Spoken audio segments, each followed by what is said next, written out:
Hello, everybody. I'm back. Thank you once again for joining me. I have what I consider to be a very important presentation to make tonight. Um, I hope I can get through it in one take. I have again made a list of things that I want to discuss, and just to give you a quick overview, I want to talk about the Great Divine Mother and that mythology and how she is now re-emerging, bringing back the divine feminine energy and balance to all of us. I also want to talk about death. A lady made a comment the other night. She said, "Why are you promoting death and misery?" I was baffled by that. I want to discuss that a little bit. As well, I want to talk about Kemet and how all knowledge proceeded from our ancestors. I also want to talk about, and this is very important to me, I consider myself to be an activist, and there are dangers in being an activist. So I want to document here and inform you of what can actually happen when you're an activist. So I want to talk about that. I have images to share with you all tonight. Let's see.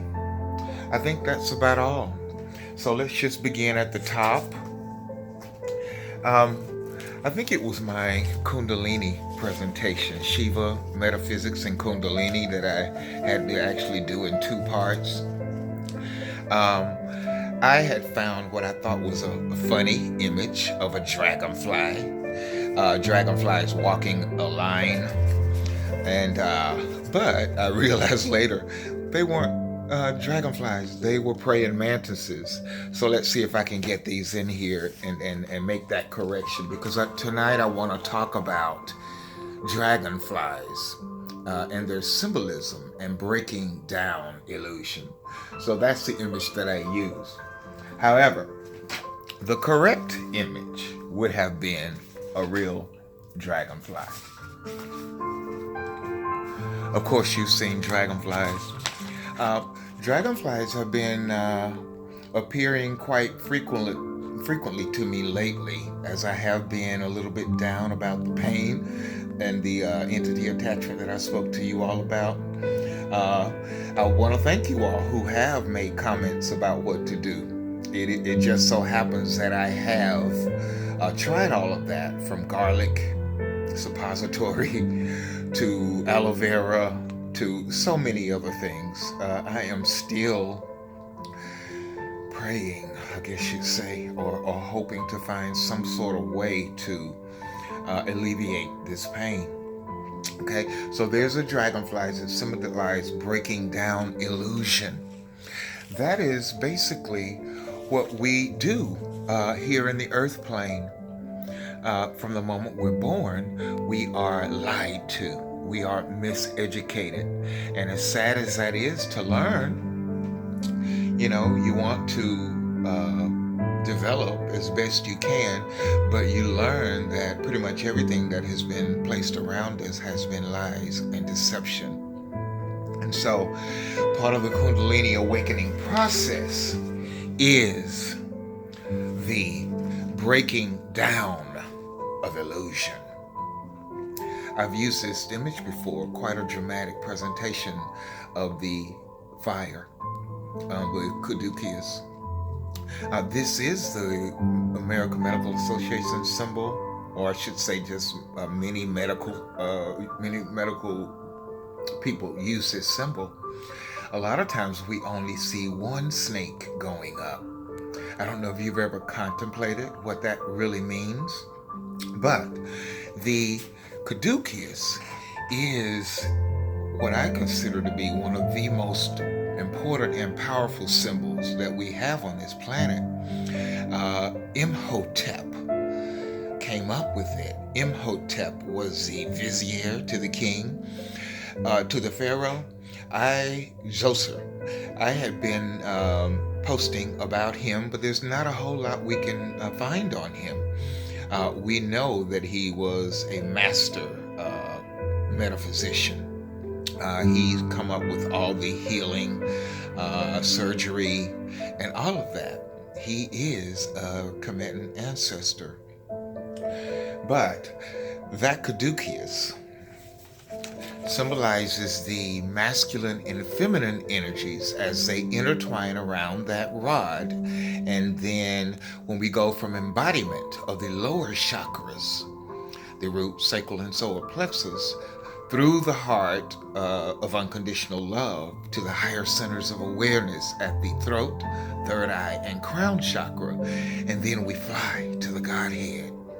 I've done presentations about all of that one at a time. And if you would review those, I want to say that being in a position to consider yourself someone who imparts information to others, sometimes you wonder if you are presenting accurate information. You can clearly see here there's a lot of books on my shelf, and this is just one bookshelf. But many of these books, I later learned, are not necessarily 100% true and accurate. And so I hope that you all forgive us. For instance, that entire New Age movement thing we learned was not as we thought it would be. Talks about ascension and whatnot. Having learned more from our master teacher, Bobby Hemmett, about melanin. And so there are so many texts and things out there that he gives us the book title and author. Several of those books I actually have over here.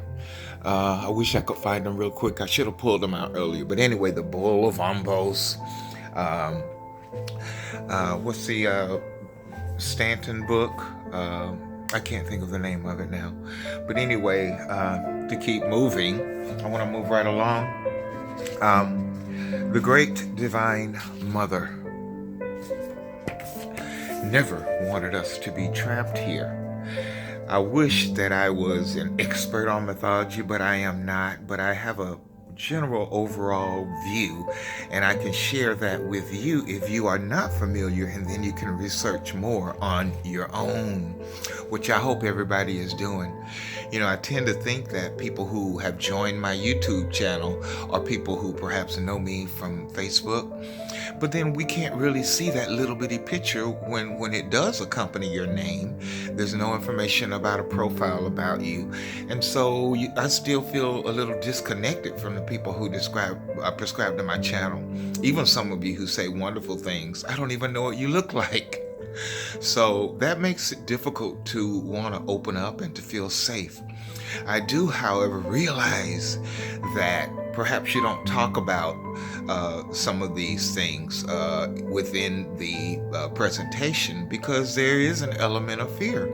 People have a way of twisting your words. They don't really understand your ideas. And to be an activist, you have to have the courage to endure that.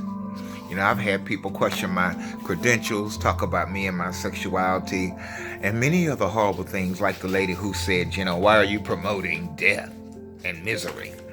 Well, that just sounds so ridiculous to me. Does she not know me? Maybe she's seen some posts or something and she has an inaccurate view of me and what I'm all about. But again, that's just a risk. I have a couple of boards here I want to read quickly about the activist and the dissident. About the activist, it says, it starts as an itch. Something happens in our lives that causes us to question what we know. We open our eyes and seek truth. The more we uncover, the hungrier we are for understanding. But the world isn't perfect, and there's a lot of pain and deception. We have the burning desire to do more. We read a lot. We start protesting. Our family labels us too negative. Our friends start to pull away. Our spouses reject us. We are labeled as hippies, anarchists, angry kids, conspiracy theorists, and terrorists. Yes, we have become obsessed with spreading the truth. It becomes a very solitary journey. So true. I've talked about the isolation of HIV, bogus HIV, and it is very real. Maybe I'll touch a little bit on some of that. I have this other one printed out about the dissident. Part of the pages are cut off. I hope I can read through it without distracting you. Let's see. You do not become a dissident because you decide one day to take up this most unusual career. You are thrown into it by a sense of personal responsibility, combined with a complex set of external circumstances. You are cast out of the existing structure and placed in a position of conflict within them. It begins as an attempt to do your work well and ends with being branded an enemy of society. The dissident does not operate in the realm of genuine power at all. He is not seeking power. He has no desire to force and does not gather votes. He does not attempt to charm the public. He offers nothing and promises nothing. He can offer only one thing, only his own skin. And he offers it solely because he has no other way of affirming the truth he stands for. His actions simply articulate his dignity as a citizen, regardless of the cost. Okay, I apologize for some of those flubs in reading, but I think you get the general idea. You also know, referring to the dragonfly as well as the raven being Mama Nebthet, that it was when I was becoming conscious and the raven started appearing after my Kundalini awakening that I learned through so-called Native American spirituality about animal symbolisms. I wrote in my book about many of those. But this is me, I believe. I love the raven. And you see the three on the line there, and then you see the one flying alone above. I feel a lot like that. I mentioned that people attack us. You know, I was in a consciousness group, someone very popular, a black master teacher, very many people were in that group. And as I mentioned before, when people learned that I was gay, they went on the attack. And of course, I used the science of homophobia to try to fight that back. But I end up being removed from that group by administrators that I don't even know. But this is what came out of that. Someone superimposed my photo over something I'm not even familiar with, whoever these people are. You know? Now, initially I got all upset, wondering, oh, can I sue, blah, blah, blah, blah, blah. They actually did too. You know, and once these things hit the internet, they cannot be called. And so you have to live with that. So what I decided to do was to embrace it. You know what I mean? It's like when somebody calls you a nigger or a sissy or a faggot or whatever other derogatory names that people use. It seems sometimes that if we embrace those names, we can diffuse some of the negative energy. But being an activist is very dangerous. I'm going to share some personal experiences I posted reluctantly when I was a member of Facebook about these, so people will slack up a little bit and see that the threat of telling the truth is very real. And the reason being that as an alternative healer, many alternative healers mysteriously come up missing or dead. Some write-up will be in the newspaper about whatever their contribution to the field was that might threaten the pharmaceutical or Western medicine industry. And, that's pretty much all that happens. Their families are left without their loved one. This is just one board. And here's another. This is the first one I had when I first went to Facebook. All of these are dead microbiologists. People who lost their lives trying to tell the truth. Some of them about HIV and other medical blunders. So I want to send all of you love and thanks for your dedication and work. Well, being an activist, I have fears.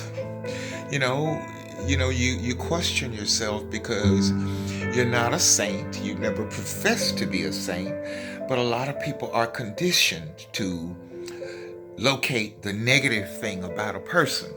So for me, just talking about drug addiction and drinking and all those things that I ran into trouble with the law about, all those things throughout the years, particularly after dealing with the HIV diagnosis, that caused me to behave in self-destructive ways. But I believe that someone knew about that. And when I was in Birmingham, and I won't reveal the name of my friend, but she was involved with this through the entire thing. Now, while I love her and we're not close now, but I do not trust most people who come around, because they come and go and I just don't know who they really are. But anyway, this is a picture of an accident. I'll tell a little bit about that. I was having a drink outside at a location in Little Five Points. I was on the phone with my girlfriend, and as I was leaving, a person approached me. She heard them. She heard them making a request to me that I denied. Well, it was later that morning, I guess you'd say. It was still dark, but it was much later in the night. I woke up in the passenger seat of my car with someone else driving, this guy, and I had just enough time to reach over and snatch my car out of the direction of an oncoming, barreling transfer truck, which swiped the side of the car and kept going. We spun all around in the street, and I was livid. I was like, "What are you doing? You're trying to kill him, kill her, kill me." And the person was just staring straight ahead, almost as if they had been turned off, like a robot or a synthetica. And then my phone just incidentally happened to pocket dial my friend. So by the time the police finally got there, what appeared to be the police, she overheard me telling them, "He tried to kill me. He tried to kill us." And then I said, "What are you going to do? You got to do something with him." And she overheard the officer or whomever it was saying, "Don't worry about that. We'll take care of him." Make a long story short, I ended up back at home, at which time I called her. And I was so tired and groggy because I believed that I was drugged. I believed that I was drugged. And that incident was designed to take me out and make it look like I had been drinking. I want to show you. I still, to this day, have this cell phone. A day later, or the next day, I called for a police report, and there was none made. I was able to eventually locate where my car had been towed, and when I went, this is what I found. You can see the cell phone right there in the cup holder. I still have that cell phone, but this is a picture of the floor when I went to pick up my car. Everything in the glove compartment had fallen out onto the floor. I don't recall that from the night of the accident, but that's what was showing. Again, the tow company was listed as private. Now, I can't tell you how many sleepless nights, how many nights I shuddered at just how close I believe Mama Nebthet or some other ancestral entity woke me up just in time to save my own life. So here again, this is the risks that we take when we are a truth teller. I won't even tell you that things that landed after that, my cell phone being stolen, ending up getting a DUI, and then being in car prison. I've posted pictures of that. I am so happy to be free of that thing on my car. But I feel that I've been being watched. Now, I mentioned briefly to you in the GCU about the place where I did my internship, and that man who I had remembered from Montgomery, that I had discussed that with the director. And you know what he told me? He said, let's not focus on that. Let's just stay present. You know? So many things happened at that center to cause me to question, what really is going on there? Again, my Kundalini is awakened. I don't make things up. Now, before I go into the other room to begin that part of presentations, this really is how I feel. This man is tied to a post, his pants are down around his ankles, and his penis has been severed. Do you all understand that?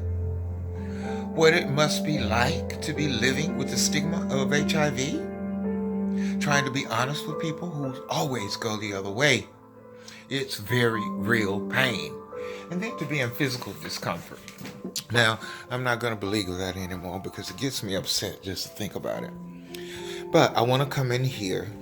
Again, I've already lit a candle to Mama Nebthet and to the Cometan Pantheon. And I want to just say again, Charla, I miss you. And I love you. And I wonder where you are. Okay? Making my way over here to the Pantheon. You've seen my altar a number of times. What I want to do now is go under here and pull out these cards that have the names of the entities that I want you to be aware of. Okay? Bobby Hemmett teaches these. I post them. If you are not familiar with my work on Instagram, I also share those posts on Twitter. But I, again, am not a member of Facebook. But we have to, first of all, take very seriously what is happening.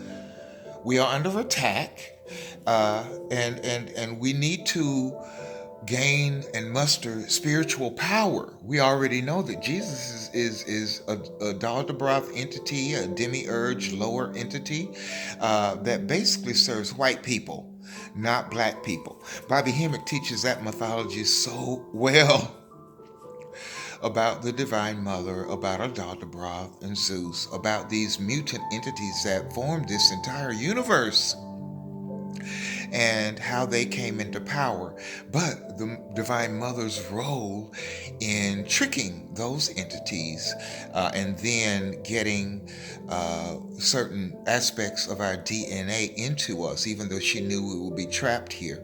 And then the story of Prometheus stealing fire and his being chained to a rock for doing that. But that is the Kundalini energy in us that is reawakening now.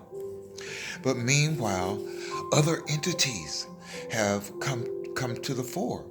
I have posted of the black waters. I have posted of these volcanic eruptions and tsunamis that are happening, which the news, of course, isn't going to tell us the truth of what that is. They're going to make it out to be some sort of weather anomaly, like a hurricane. But these are entities. It is said that they've been here for a number of years, some of them lying the west coast, others the east coast. We've heard about mold filling people's homes, again, the black waters, and then weather anomalies and these entities. Now, in creating an altar, we need to remember to have all the elements that belong there. Listen to Bobby Hemmett and learn some of those rituals and call in these entities who have power to actually make change. I know I'm not an occultist, but I'm learning more and more, and thank God for Bobby Hemmett for being there, for sharing with us. But what I want to do, and if you'll have a pen or paper, or pause this later and go back and write these entities down, maybe do your own research on them. I hope I don't mispronounce their names, but he has also taught that while we may not pronounce their names exactly correct, they know that we are doing our best and attempting to get it as close as we can, and that little thing doesn't really matter. But here are the names. These are dark side entities. Okay? Okay.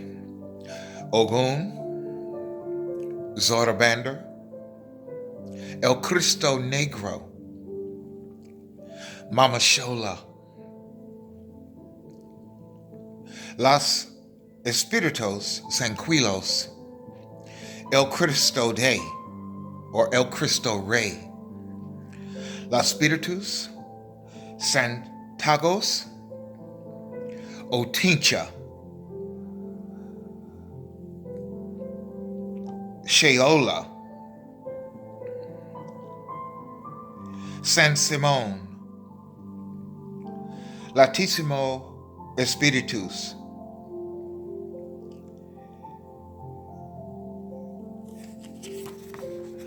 let me go down my list. Okumbo, Kakumbo, Lacayo, Lavado, El Cristo Negro, De la Luna.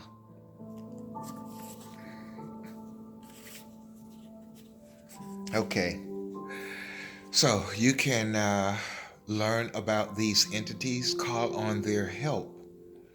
You know, the power of the highly melanin beings, which we are, that the Divine Mother is coming back for.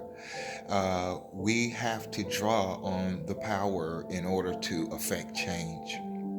Now, I'm coming to an end of the presentation here, wondering, what is it that I left off?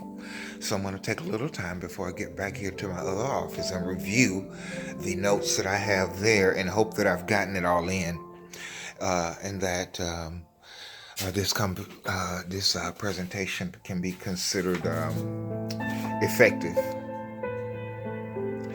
Let's see, the entities, activism, bogus HIV, fear that an activist is involved in exposing these things, but then transcending that fear. There have been attempts on my life. There are attempts on people whose Kundalini is awakened life. My goddess friend Charlotte is missing. All of my best friends. I was thinking of all of the names of all of them who died. And it was longer than I thought it would be.